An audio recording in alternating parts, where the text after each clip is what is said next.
Vamos nos colocar de pé mais uma vez para a gente louvar o Senhor? Ele que é nosso refúgio, Ele que é nosso abrigo. Vamos aclamar a Ele.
Vem Jesus, fala sobre Maranata, que a gente viva nesse mundo, mas que a gente nunca deixe de ansiar pela volta do nosso Senhor e Salvador.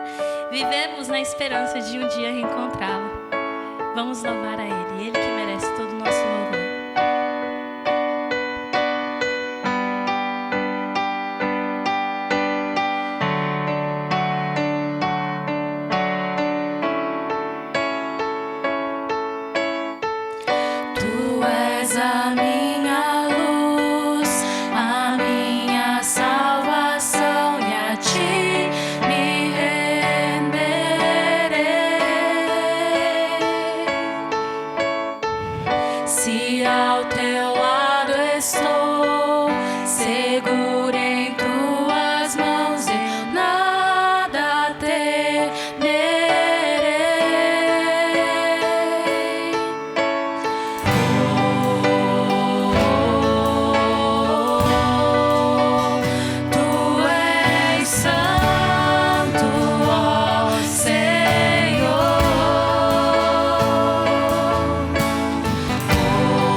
próxima música, que nós também vamos louvar através dos nossos dízimos, das nossas ofertas, ela fala que aqueles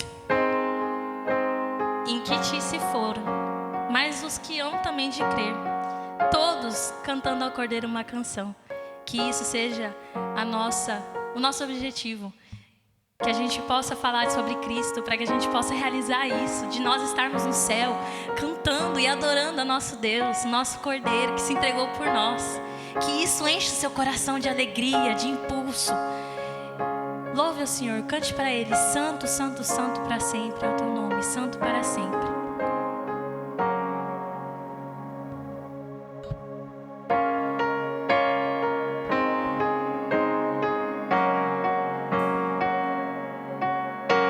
As muitas gerações rendidas em louvor, cantando ao Cordeiro uma canção. Os que em ti se foram e os que hão de crer, cantando ao Cordeiro uma canção. Teu nome é o mais alto, teu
nós vamos cantar essa noite. Fala que nós vamos celebrar a Deus com o nosso viver. Que a gente consagre não só o nosso domingo, mas todos os nossos dias. Que todos os nossos momentos eles sejam consagrados a Deus.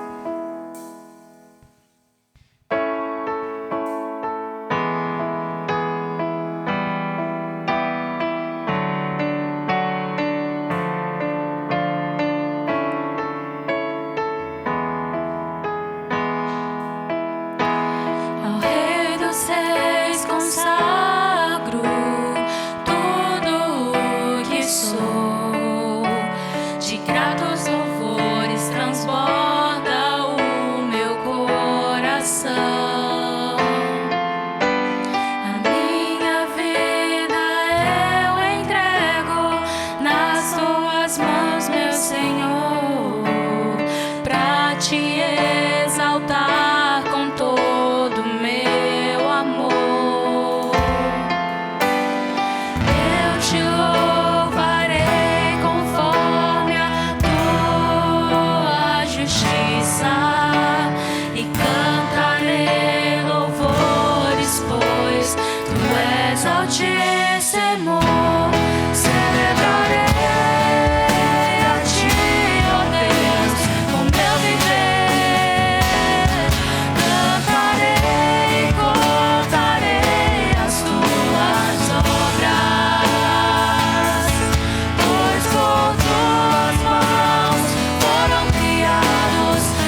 Deus, por mais uma dádiva de poder estar na Tua casa, de poder louvar, Senhor, em comunhão com os meus irmãos.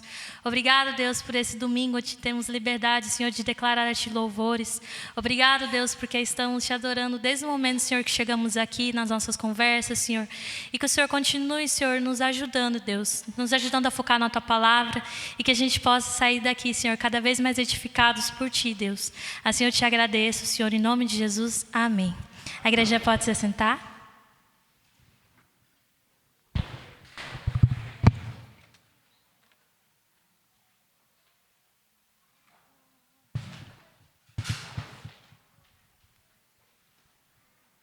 Obrigado mais uma vez, louvor. Agora vamos orar pelas nossas crianças, vamos levantar crianças, vamos orar. Senhor Deus, mais uma vez te agradecemos pelas nossas crianças. Obrigado, Pai, que temos eles em nossos meios. Quero pedir agora, em favor dos professores que for ministrar a palavra para essas crianças, que elas possam entender e que elas possam levar também para as suas vidas. Isso que te pedimos e te agradecemos mais uma vez, em nome de Jesus. Amém.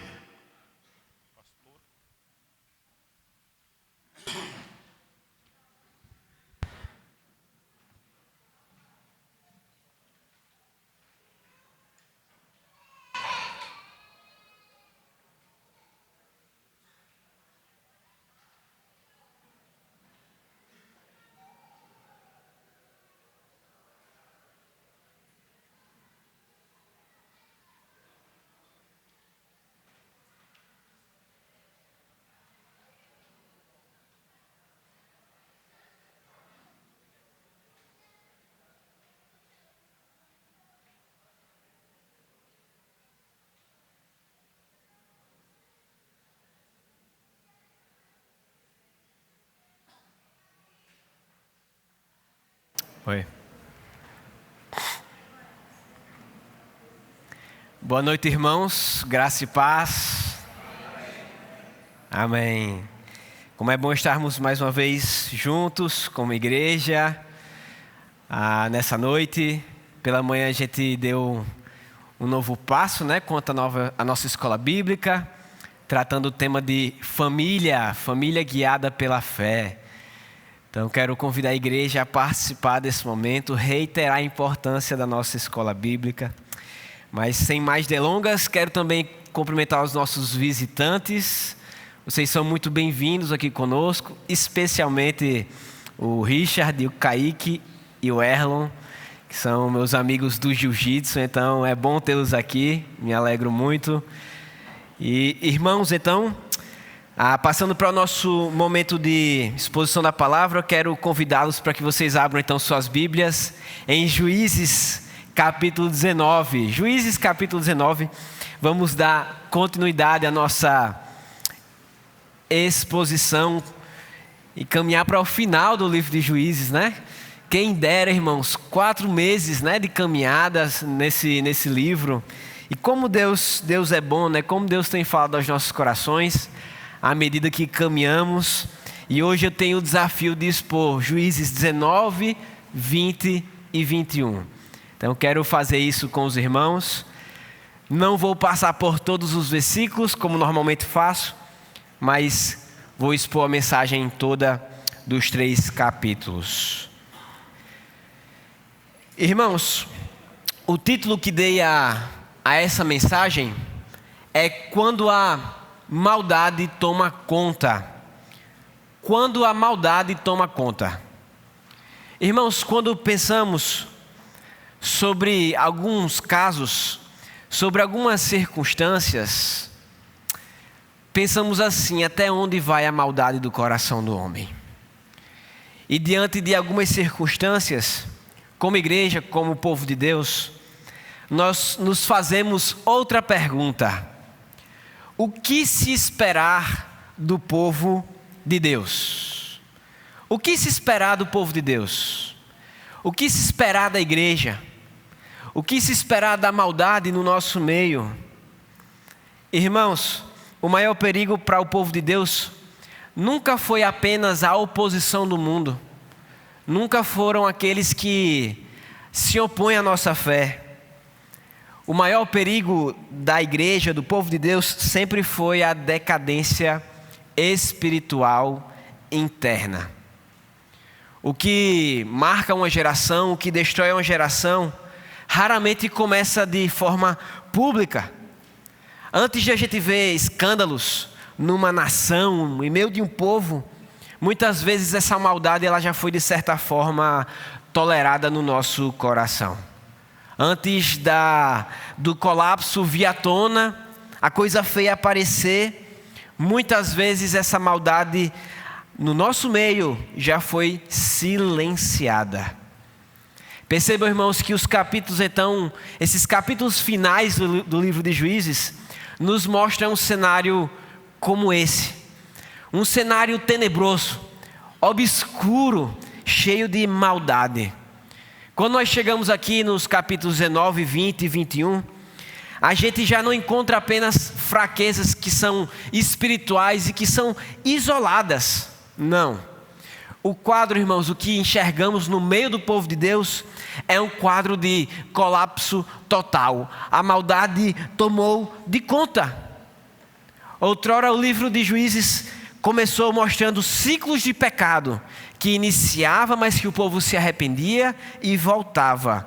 Mas agora, ao final desses ciclos, o livro nos mostra uma nação. O povo de Deus, Israel, o povo, uma nação espiritualmente desintegrada. Veja, irmãos, que o pior quando nós olhamos para a maldade aqui do texto, é que essa maldade, ela não começa no meio de povos pagãos, não começa no meio dos ímpios, não começa no meio dos de fora, como a gente espera. Nós estamos olhando para o próprio povo de Deus, para Israel. É o povo da aliança, é o povo que recebeu as leis, que conhecia os feitos do Senhor, mas agora se parece mais com o povo de Sodoma do que com o povo do Senhor. Irmãos, surge então uma pergunta central diante desses capítulos. Como? Como o povo de Deus que conhecia a Deus chegou a um nível tão profundo de decadência espiritual? Como esse povo atingiu tamanha maldade? Como uma geração perdeu tanto temor ao Senhor a ponto de defender aquilo que Deus outrora condenava? Como isso aconteceu? Irmãos, o pecado nunca permanece privado, é isso que nós temos visto. Ele nunca permanece escondido. Aquilo que é tolerado no coração rapidamente contamina os que estão à volta e rapidamente contamina uma geração inteira. E é exatamente isso, essa progressão de pecado que nós veremos no texto. Assim, o que é que esse texto ele vai nos ensinar nessa noite? Nessa noite, irmãos, nós vamos perceber que quando o homem rejeita o governo de Deus, o pecado deixa de ser individual e passa a contaminar famílias, tribos e sociedade. Quando a gente rejeita o Senhor, o governo do Senhor sobre as nossas vidas, esse pecado para de ser individual e passa a contaminar aqueles que estão à nossa volta. Assim, Juízes 19 até o 21 revela essa progressão do pecado que nos assusta e que vai progredindo em 3 níveis. O primeiro nível, irmãos, que nós vamos ver é a maldade de um homem, que começa em um homem. Veja, capítulo 19, verso 1 a 3, vai dizer assim, naqueles dias em que não havia rei em Israel, houve um homem levita que, peregrinando nos lados da região montanhosa de Efraim, tomou para si uma concubina de Belém de Judá. Esta, porém, lhe foi infiel, deixou-o e voltou para a casa do seu pai em Belém de Judá. 4 meses depois, o seu marido foi convencê-la a voltar. Ele tinha levado o seu servo e 2 jumentos. A mulher o levou para dentro da casa do pai e, quando o viu, se alegrou. Veja, irmãos, que a primeira cena que nós enxergamos aqui é a cena de um levita. É um homem, e isso já de cara faz com que a gente abra os olhos, porque os levitas estavam ligados ao serviço espiritual de Israel. Eles deveriam representar diante do povo direção, ensino, temor a Deus. mas o texto nos mostra exatamente o contrário. Nos mostra um homem que aparentemente é espiritualmente vazio. O relacionamento dele com sua concubina, aqui nos versículos 1, 2 e 3, já nos apresenta desgaste, frieza, um certo tipo de desordem. Parece que há turbulência entre eles, em que o relacionamento tem farpas, tem problemas. Juízes 19 começa não com um cenário maravilhoso de Alice no País das Maravilhas, mas com um cenário turbulento. Tudo parece muito superficial, tudo parece muito quebrado. O texto não nos apresenta um lar que é marcado por amor, um lar que é marcado por cuidado, ou um lar que é marcado por temor ao Senhor. O que nós enxergamos? Enxergamos um relacionamento quebrado, refletindo o estado espiritual daquela geração. O texto nos apresenta que depois da reconciliação parcial, o sogro insiste para que permaneçam mais alguns dias. Vejam comigo o verso 4. O sogro dele o convenceu a ficar, onde permaneceu com eles 3 dias, todos comendo e bebendo e dormindo ali. No 4º dia eles se levantaram cedo e o levita se preparou para partir. Mas o pai da moça disse ao genro: revigore-se com um pouco de comida, depois vocês poderão partir. Os 2 se sentaram para comer e beber juntos. O pai da moça, porém, disse: eu peço a você que fique esta noite e se alegre. Quando o homem se levantou para partir, o sogro o convenceu a ficar ainda naquela noite. Na manhã do 5º dia, quando ele se preparou para partir, o pai da moça disse: revigore-se, espere até tarde. Assim os 2 comeram juntos. Então, quando o homem, a sua concubina e o seu servo se levantaram para partir, o pai da moça disse outra vez: veja, o dia está quase acabando, é quase noite, passe a noite aqui, fique e alegre-se. Amanhã de madrugada vocês poderão levantar-se e ir para casa. Quanta insistência para o genro ficar. Que sogro é esse, né, irmãos? Que sou diferente, né, esse sogro, pedindo para que o genro fique. Não vá. O ambiente parece tranquilo, mas o narrador, ele lentamente está construindo a tensão para o próximo capítulo, quando finalmente então já é tarde. E aí nós enxergamos no verso 10: não desejando ficar outra noite, o homem partiu rumo a Jebus, isto é, Jerusalém, com 2 jumentos selados e com a sua concubina. Ô genro teimoso, me escuta, genro teimoso. Irmãos, aquilo que parecia ser só mais uma viagem, logo se transforma numa das cenas mais sombrias das Escrituras. O autor nos prepara para entrar num dos textos mais macabros que a gente pode ler na Bíblia. A gente vê que ao anoitecer, o levita ele chega então em Gibeá, na cidade da tribo de Benjamim. Veja no verso 11, quando estavam perto de Jebus e já se findava o dia, o servo disse ao seu senhor: venha, vamos parar na cidade dos Jebuseus e passar a noite ali. O seu senhor respondeu: não vamos entrar em uma cidade estrangeira cujo povo não é israelita, iremos para Gibeá. Depois acrescentou: onde vamos tentar chegar a Gibeá ou em Ramá e passar a noite em um desses lugares. Então prossigam, e o sol se pôs quando se aproximava de Gibeá de Benjamim. Ali entraram para passar a noite. Foram sentar-se na praça da cidade, mas ninguém os recebeu em casa para passarem a noite. Irmãos, algo estranho acontece. Um estrangeiro chega numa terra e, pasmem, ninguém oferece hospedagem. Ademilton, será que o problema era o genro? Não é possível. Isso precisa nos fazer pensar aqui. Porque à luz do contexto do Oriente Antigo, a hospitalidade era uma responsabilidade moral séria. Era comum que viajantes viessem para Cuiabá e eu, como um residente de Cuiabá, recebesse esses visitantes. Mas o que é que o texto diz? Que ele não foi recebido por ninguém. Tempos estranhos, decadência espiritual naquela cidade. Israel deveria refletir o caráter de Deus, mas agora se comporta como nações pagãs. Não há hospitalidade no meio do povo de Deus. E aí o que é que nós lemos no versículo 16?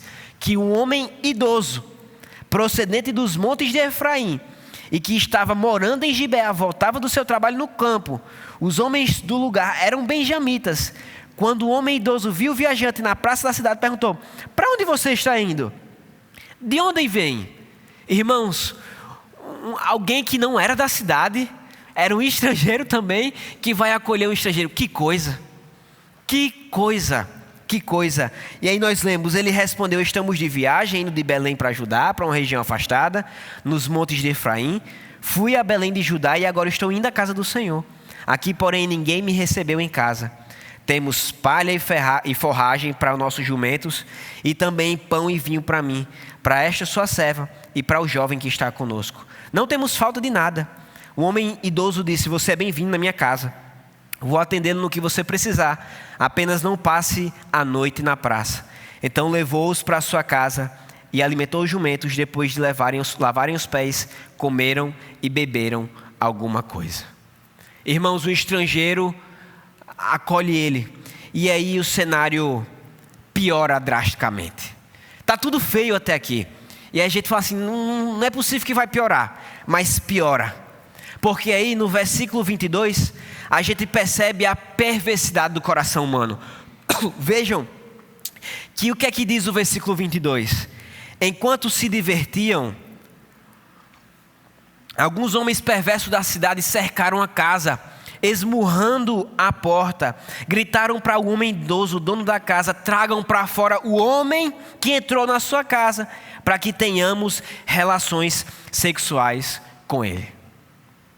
Irmãos, a cena nos lembra diretamente Sodoma em Gênesis 19. Isso é chocante, porque agora não estamos falando de Sodoma, estamos falando do povo de Deus, estamos falando de Israel. O povo da aliança se tornou parecido com aquilo que Deus havia julgado no passado. Mas talvez, irmãos, o mais assustador não seja a perversidade dos homens da cidade, é a atitude do próprio levita. Isso que nos chama a atenção. Porque o homem que deveria proteger, agora ele entrega. Ele entrega. O homem que deveria amar, agora ele usa. O homem que deveria representar a Deus, agora age como os homens de Sodoma. Para salvar a sua própria vida, o que é que ele faz? Ele entrega a sua concubina. Ele entrega a mulher. Não tenham relações sexuais comigo, tenham com essa mulher. Então eu estou dando para vocês. Versículo 25. Os homens, porém, não quiseram ouvi-lo. Então o levita tomou a sua concubina e a mandou para fora. Olha que coisa, eles a violentaram e abusaram dela a noite toda. Ao alvorecer deixaram que ela fosse. Ao romper do dia, a mulher voltou para casa, onde o seu senhor estava hospedado. Ela caiu à porta e ali ficou até o dia clarear. Irmãos, percebam o nível de endurecimento espiritual. Aquele homem agora já não possui sensibilidade. Aquele homem já não demonstra compaixão. Aquele homem não age com temor a Deus. O pecado, ele deformou completamente a consciência.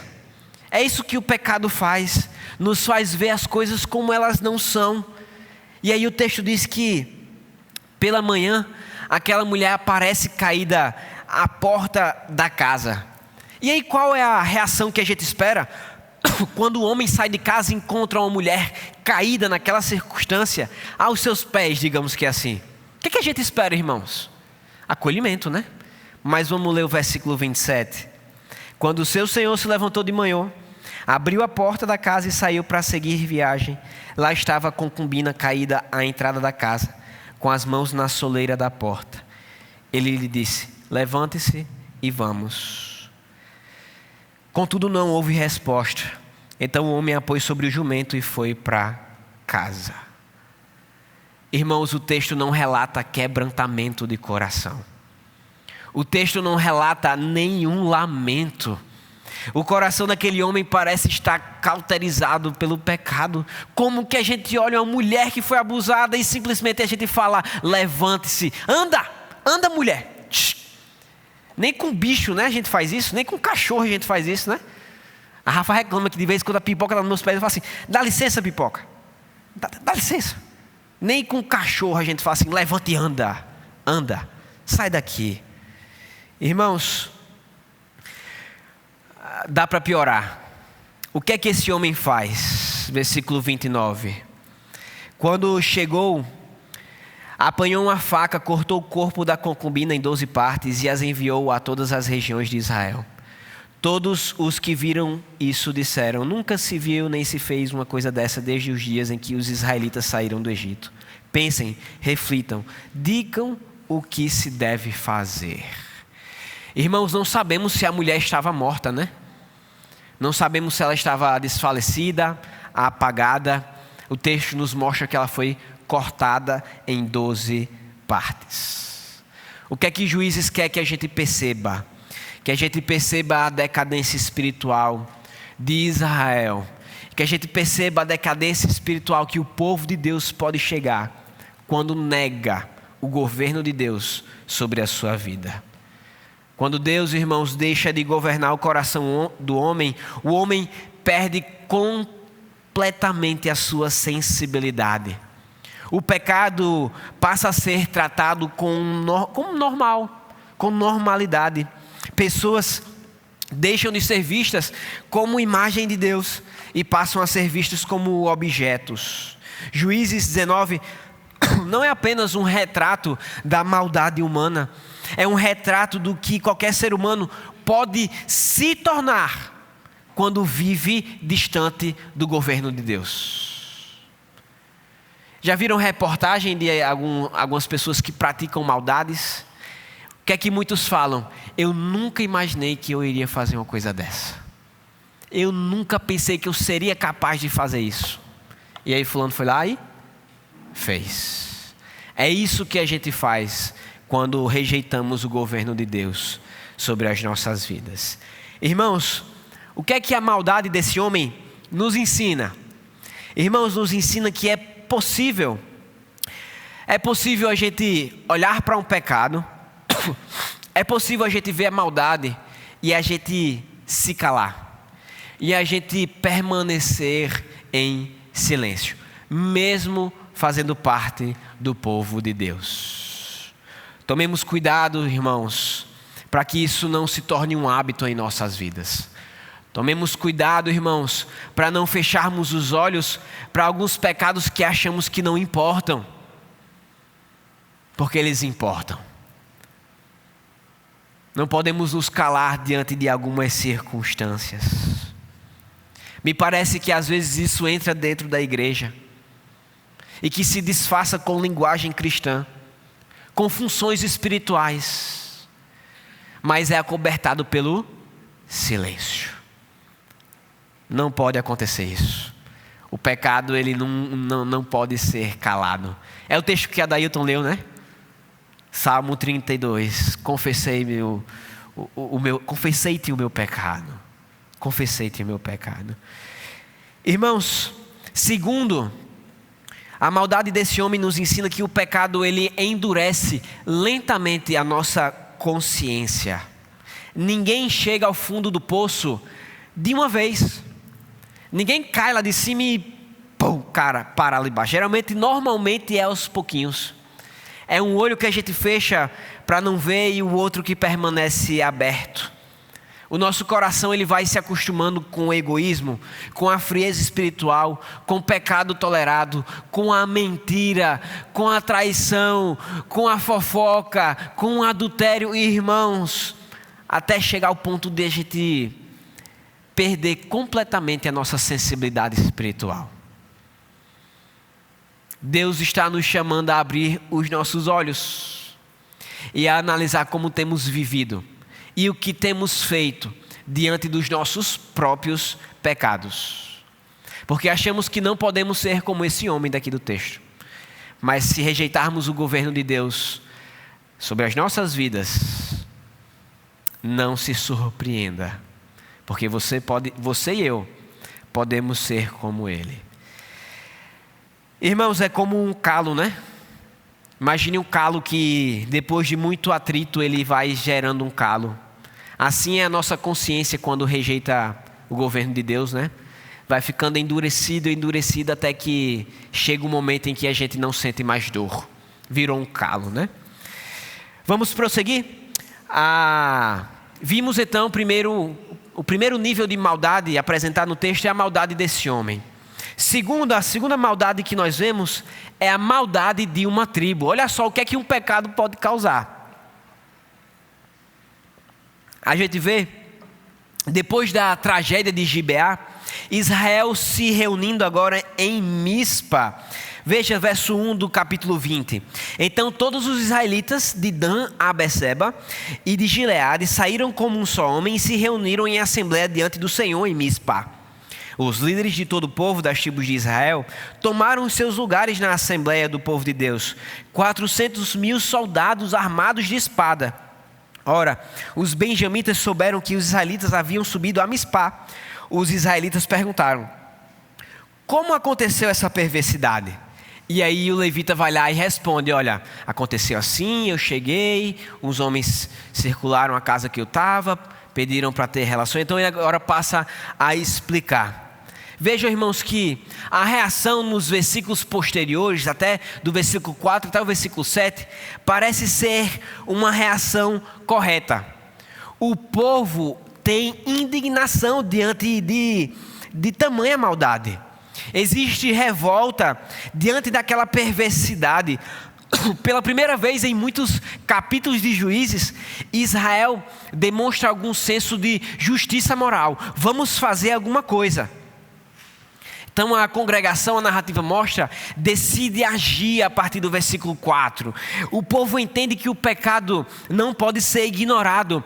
E isso, irmãos, é importante porque a omissão sempre acelera a decadência espiritual. E aí o que é que Israel faz? Israel, a partir do versículo 12, envia mensageiros à tribo de Benjamim, exigindo que os homens perversos de Gibeá sejam entregues para o julgamento. Então é como se a gente tivesse reunido aqui, vamos reunir aqui um povo, e agora a gente vai fazer com que eles entreguem esses homens que fizeram tamanha maldade com essa mulher. Vamos, dê-los para a gente, porque a gente vai agir com as nossas próprias mãos.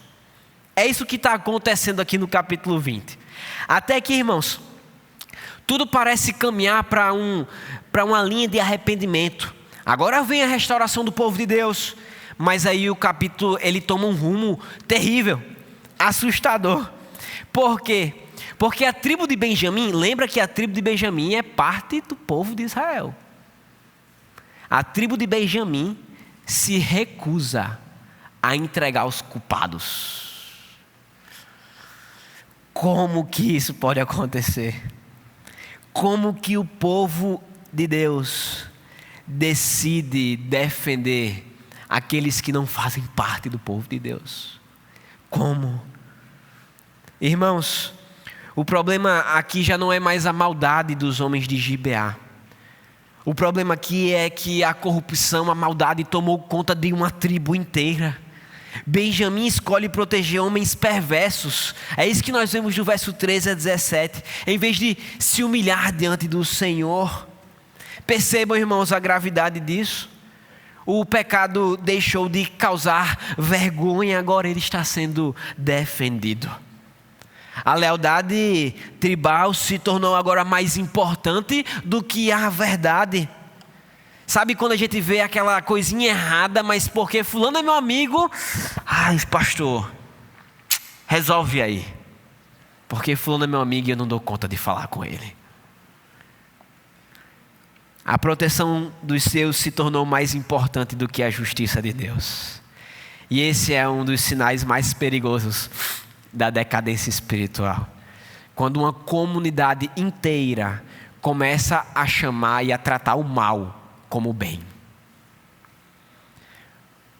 A consciência coletiva aqui já está deformada, já está quebrada. Benjamim sabia o que tinha acontecido, sabia da perversidade, mas mesmo assim decide lutar para preservá-los. Irmãos, como o pecado cega o nosso coração. Como o pecado nos afasta do Senhor. Quando Deus deixa de de governar uma comunidade, as pessoas começam a defender exatamente aquilo que deveria ser confrontado. Vejam que agora a gente vai pensando, né? Não pode piorar. O povo de Deus defendendo um pecado não pode piorar. Aí a gente começa a caminhar pelos versículos 18 até o 48. E aí começa uma guerra. Uma guerra por causa do bendito homem que entregou a sua concubina.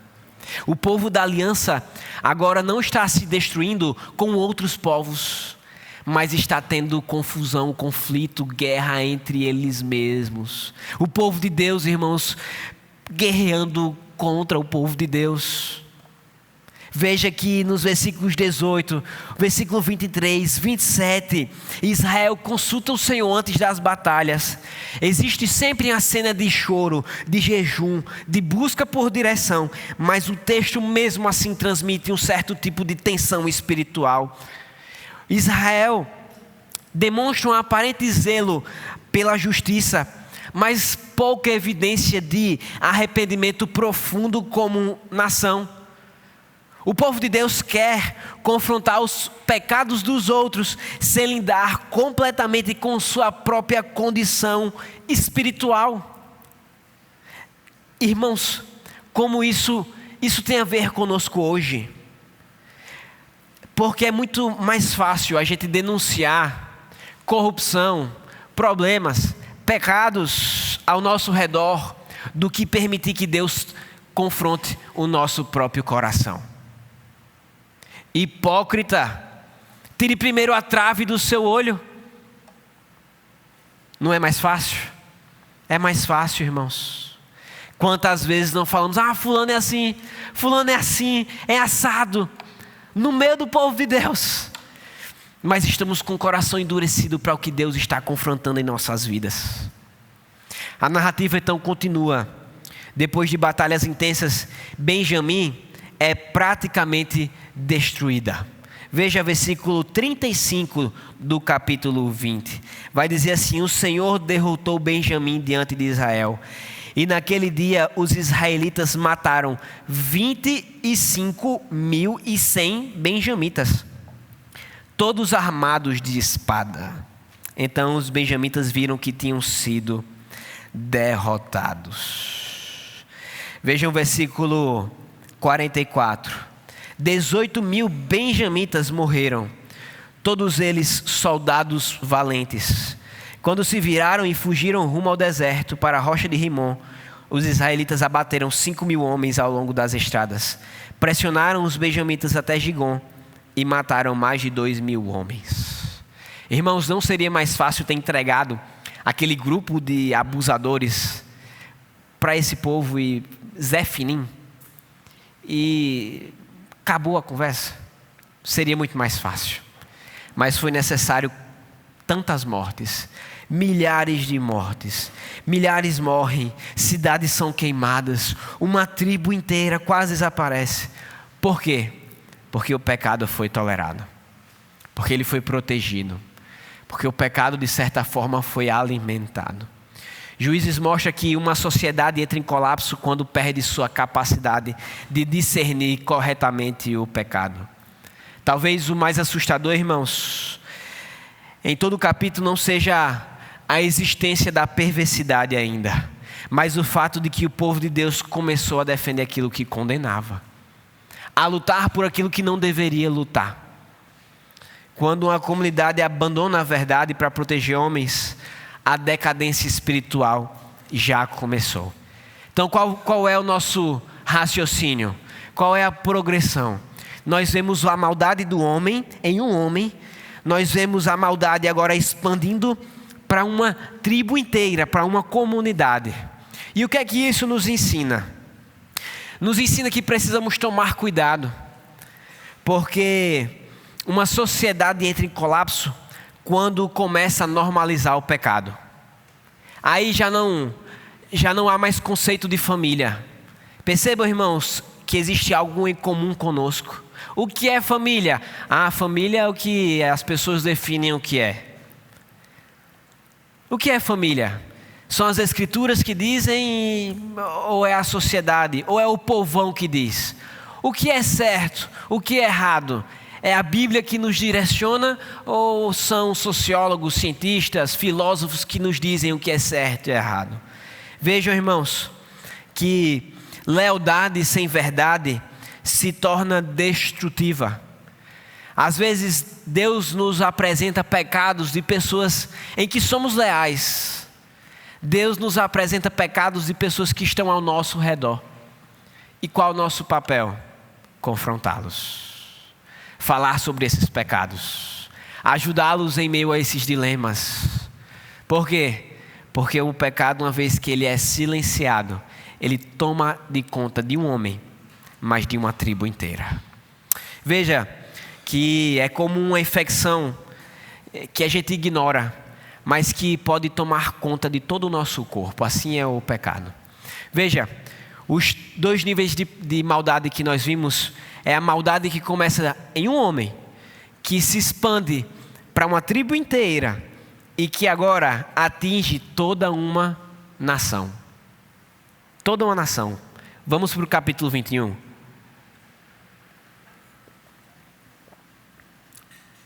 O capítulo 21 é o encerramento sombrio do livro de Juízes. O mais impressionante, irmãos, é perceber que não existe sensação de vitória aqui. A guerra terminou, mas ninguém venceu. Depois da destruição de Benjamim, Israel percebe do versículo 1 até o 3 que praticamente exterminou uma tribo inteira. Vamos ler juntos, versículo 1 a 3. Os homens de Israel tinham feito este juramento em Mispá: nenhum de nós dará a sua filha em casamento a um benjamita. Então, tipo assim, matamos eles e tudo, fizemos a destruição, e nenhuma das nossas filhas vai se casar com eles. Aí eles juram isso. O povo foi a Betel e ali ficou sentado diante de Deus até tarde, chorando alto e amargamente. O Senhor Deus de Israel, ó Senhor Deus de Israel, lamentaram: por que aconteceu isso em Israel? Por que teria que faltar hoje uma tribo em Israel? O povo começa então a chorar diante de Deus. Nós vemos uma cena de tristeza, de desespero. Mas vejam que, embora emocionalmente abalados, eles continuam espiritualmente desorientados aqui.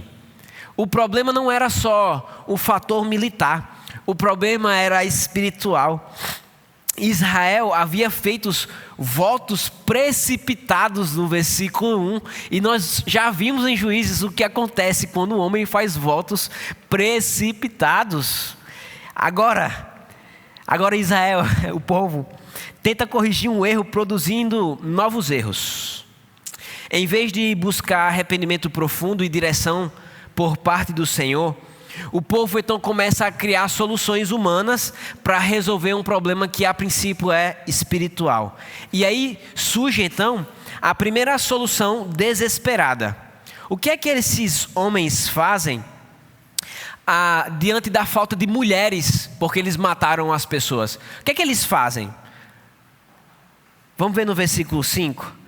Os israelitas perguntaram: quem dentre todas as tribos de Israel deixou de vir à assembleia diante do Senhor? Pois tinham feito um juramento solene de que qualquer que deixasse de se reunir diante do Senhor em Mispá seria morto. Os israelitas prantearam pelos irmãos benjamitas, dizendo: hoje uma tribo foi eliminada de Israel. Como poderemos conseguir mulheres para os sobreviventes, visto que juramos pelo Senhor não lhes dar em casamento nenhuma das nossas filhas? E agora? E agora, hein, Richard? Tá sozinho, os caras estão sozinhos, não tem mais mulher e a gente prometeu que não vamos dar nossas filhas. Como é que a tribo destruída vai se reerguer? Essa é a grande pergunta. Versículo 8. Qual das tribos de Israel deixou de se reunir diante do Senhor em Mispá? Então eles pensam assim: tá, a gente reuniu aqui domingo de manhã, qual foi o membro que faltou?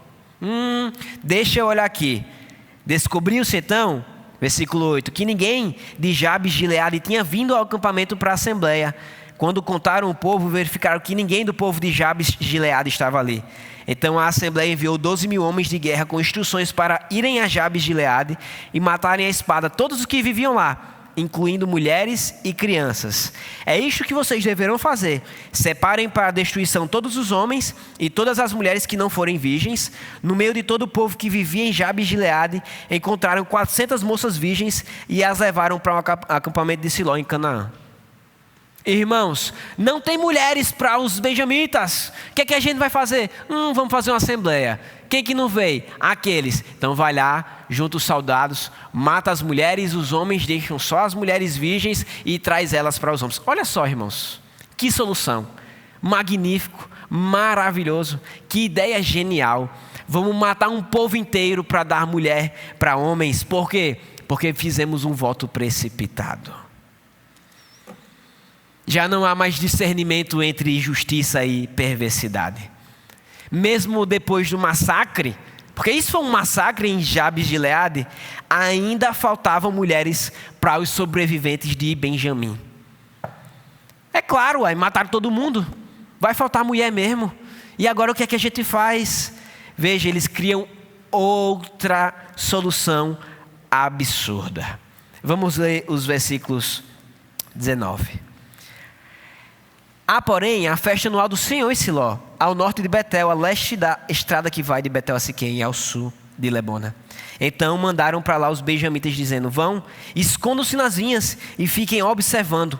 Quando as moças de Siló forem para as danças, saiam correndo das vinhas e cada um de vocês apodere-se de uma das moças de Siló e vá para a terra de Benjamim. Não está bom, irmãos. Depois de matar a nação inteira, agora a gente vai sequestrar mulheres.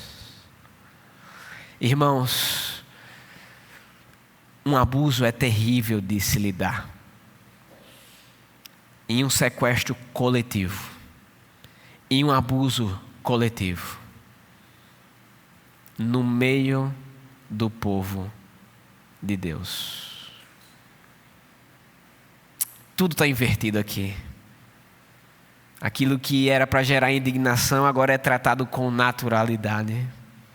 Aquilo que era condenado agora é institucionalizado. A nação perdeu completamente a sua referência espiritual. Mas veja, irmãos, que a gente fala assim: a gente está muito longe disso, pastor. Não estamos. Quantas reportagens não vemos de casos como esse? Estupro coletivo. As pessoas querem normalizar aquilo que a Bíblia condena. Aborto não é tirar uma vida. É isso que eles querem normalizar. Veja, irmãos, as decisões agora já não nascem de temor ao Senhor, mas de pragmatismo, improviso. É o desespero humano. Irmãos, tudo isso está acontecendo no meio do povo da aliança. Veja que Israel ainda tem uma linguagem, ainda realiza assembleias, ainda faz votos. O povo ainda fala sobre Deus, isso é possível, mas o coração da nação está diante do Senhor. Irmãos, esse é um dos maiores perigos para nós, igreja, hoje.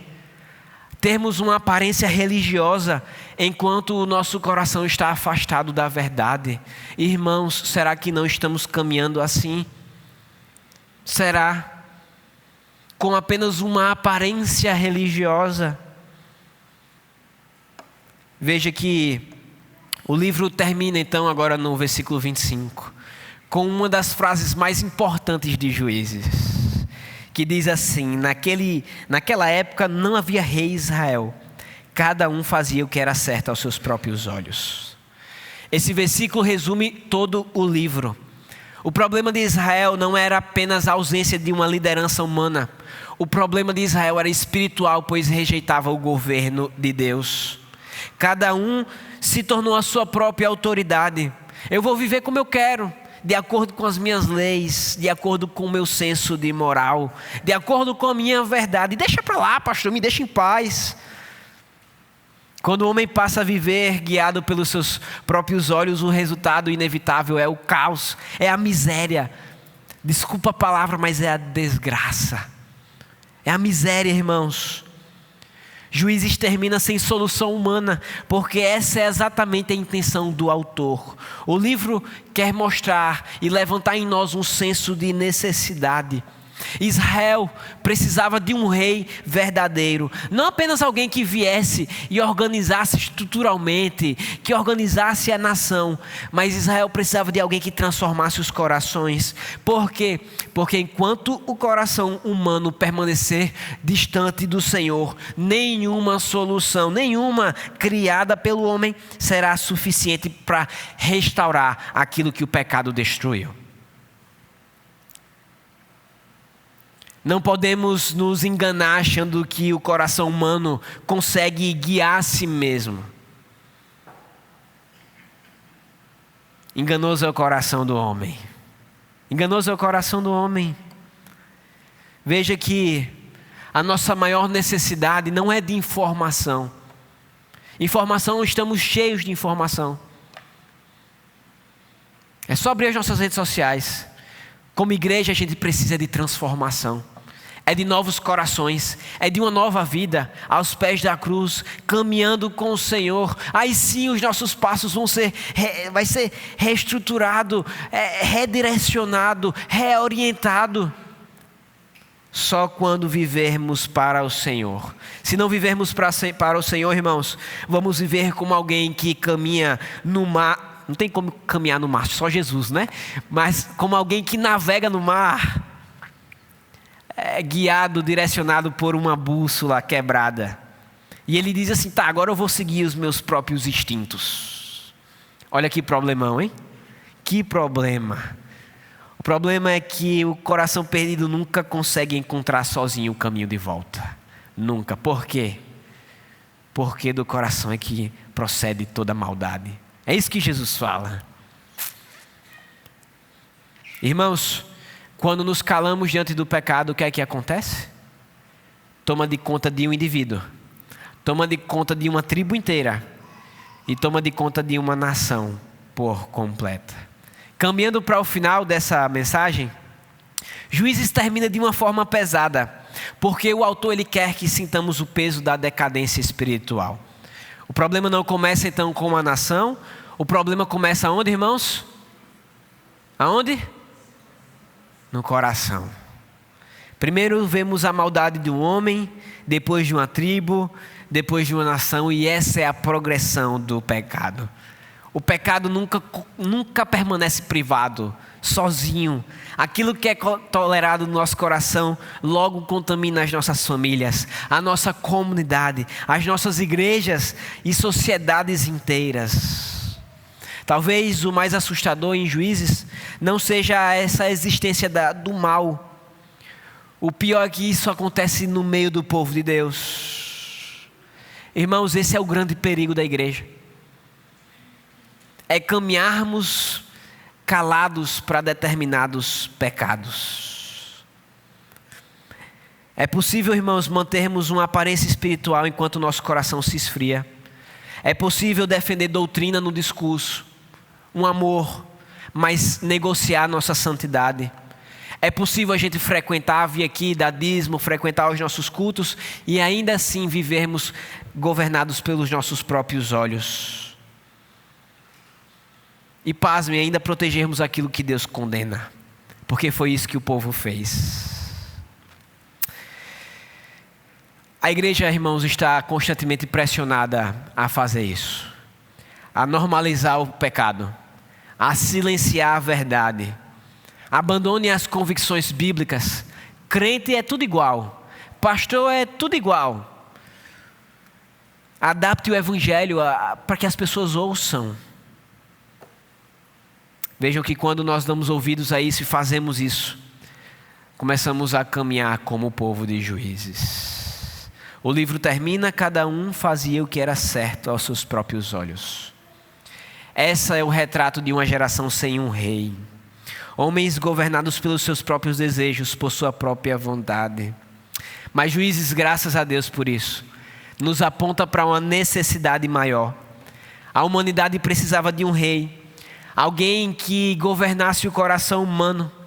E aí, irmãos, é exatamente aí, nesse lugar, nesse espaço, que Jesus vem e entra na narrativa.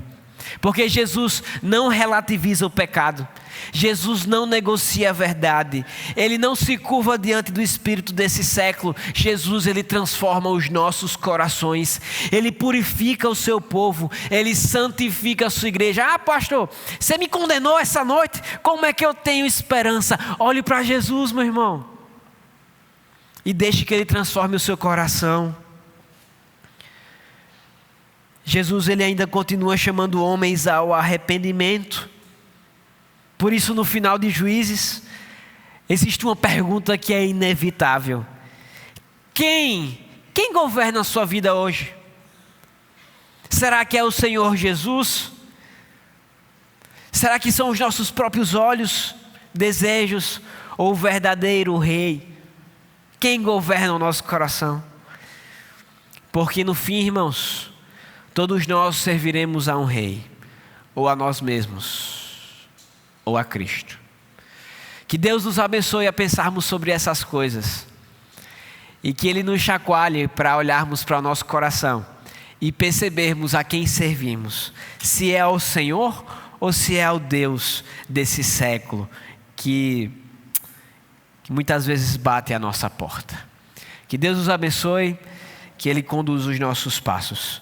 Vamos ficar de pé, quero fazer uma oração e também convidar o Ministério de Música a vir aqui à frente, para juntos terminarmos o culto cantando ao Senhor.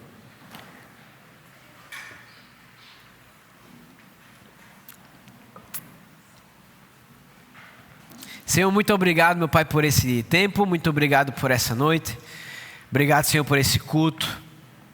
Queremos apresentar os nossos pecados, Senhor, diante de Ti. Não somos capazes de caminhar por conta própria. O Senhor nos mostra que quando rejeitamos o Seu governo, nos afastamos do Senhor. Senhor, é possível que muitas pessoas aqui nessa noite ainda vivam assim, longe do Teu governo, capaz de praticar tremenda perversidade e maldade. Nos ajuda, Senhor, a sermos chacoalhados pelo Teu Espírito Santo, a nos arrependermos dos nossos pecados e encontrarmos em Cristo uma nova vida. Nos ajuda a encontrarmos em Cristo esperança para nós mesmos, para a nossa própria maldade. Não nos deixa, Senhor, caminharmos cegos para os nossos pecados, para a nossa iniquidade.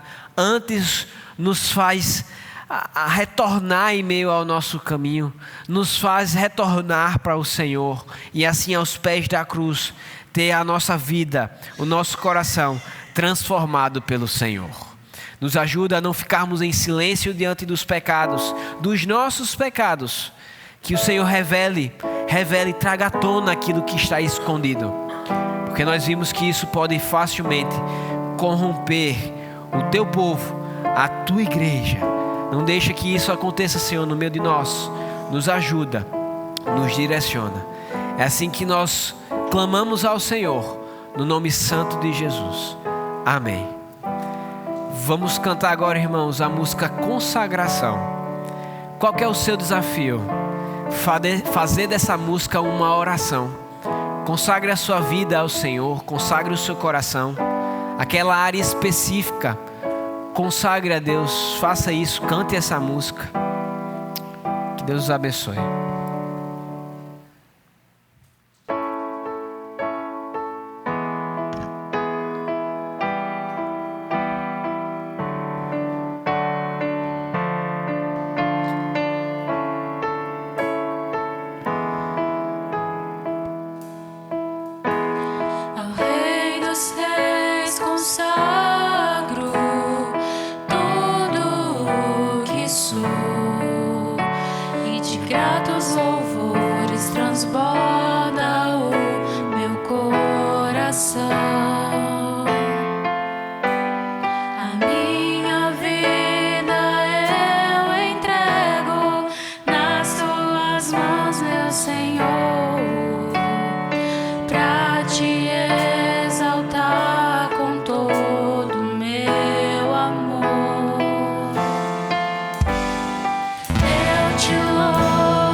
Altíssimo.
Senhor, muito obrigado, meu Pai, muito obrigado por essa noite. Obrigado, Senhor, porque no início oramos para que o Senhor nos direcionasse, cremos que até aqui o Senhor nos direcionou, que agora o Senhor nos abençoe ao retornar para as nossas casas, que ao final do culto o Senhor nos dê um bom momento de comunhão, de boas risadas, de boas conversas, e que o Senhor continue a nos edificar ao sairmos daqui. Abençoa, Senhor, a nossa semana, prepara os nossos corações para a segunda-feira, conduz os nossos passos. Essa é a nossa oração. No nome santo de Jesus é o que oramos. Amém. Que o Senhor te abençoe e te guarde, que o Senhor faça resplandecer o rosto sobre ti e tenha misericórdia de ti, que o Senhor sobre ti levante o rosto, te olhe com amor e te dê a paz.